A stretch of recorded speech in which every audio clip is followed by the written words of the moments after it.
আসসালামু আলাইকুম রহমতুল্লাহ। আশা করি আপনারা সবাই ভালো আছেন। তো আপনারা অনেকেই প্রশ্ন করে থাকেন যে একটা ভোটের ভিতরে এতগুলা পাইপ কেন।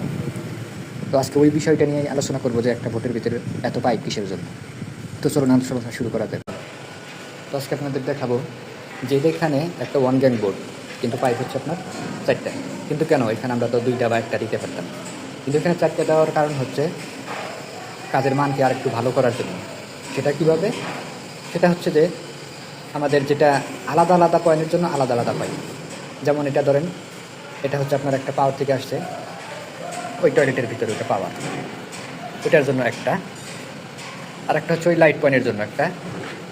আর থাকে দুইটা, একটা হচ্ছে সার্কিট, আর একটা হচ্ছে আপনার ওইখানে একটা অ্যাডজাস্ট ফ্যান আছে। এই হচ্ছে চারটে। তো আমাদের ইঞ্জিনিয়ারের করা নির্দেশ যে কোথাও কোনো ওয়ালে কোনো সার্কুলার বক্স থাকবে না, প্রতিটা পয়েন্টের জন্য আলাদা আলাদা পাইপ থাকবে, সেজন্য এইভাবে দেওয়া। আশা করি আপনারা সবাই বুঝতে পারছেন।